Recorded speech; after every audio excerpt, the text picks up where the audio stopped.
Take up a high position. Do it now. You may need to climb to get there. The Gherkin, the Royal Observatory, Greenwich, the highest point on Hampstead Heath. Anywhere will do. London shimmers beneath you. An orb of pale sunlight flares on the towers of Canary Wharf. The river is a tapeworm of poured silver. You can just make out the dome of Wren's Cathedral of St. Paul, or else it's hidden by the taller modern office blocks that catch the light and seem to sparkle, but in equal parts obscure it, throwing down long shadows beneath them. Tower Bridge is there, its mock medieval turrets absurdly miniature. The Shard, bossing the skyline from its seat on the south bank of the Thames. And now your eye is drawn beyond, to a landscape of tower blocks and municipal halls, spires and minarets, terraced streets, parks and heaths, of waterworks and rusting, derelict gas holders, and beyond even that, a band of dark woods where the land rises up to meet the horizon. This is my city. You cannot see past the edges it doesn't have. Now turn your gaze towards the east. Look for a messy fringe of streets and dimly lit alleys, a row of empty market stalls where the pavements are smeared with rain-softened cardboard boxes. A corner pub is chucking out.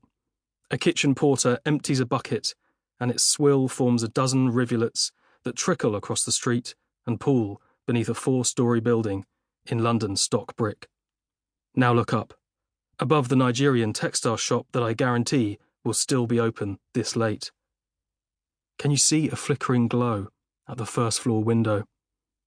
Peer in, if you can. Don't be shy.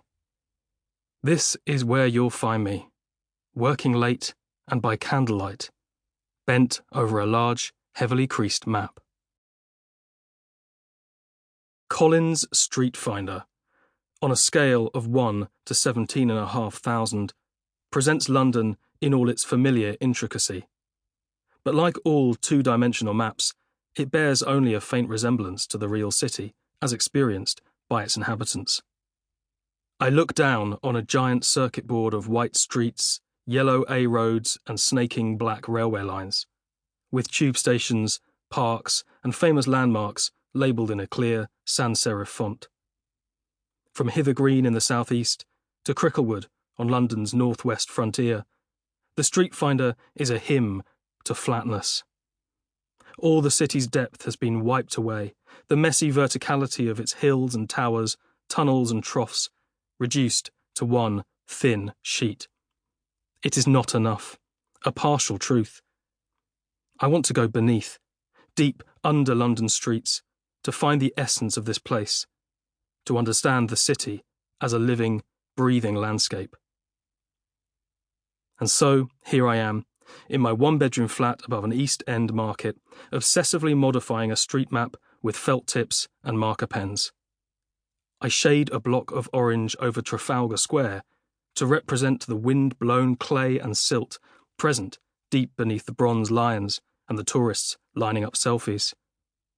This is my task, to plot the geology of the city directly over the street plan, to create a hacked map of London, a palimpsest in which the present and the deep past are felt together, simultaneously, as two layers of the same place.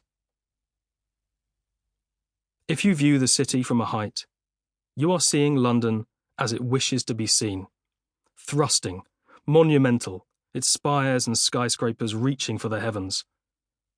But what was here before the city? And what remains of it?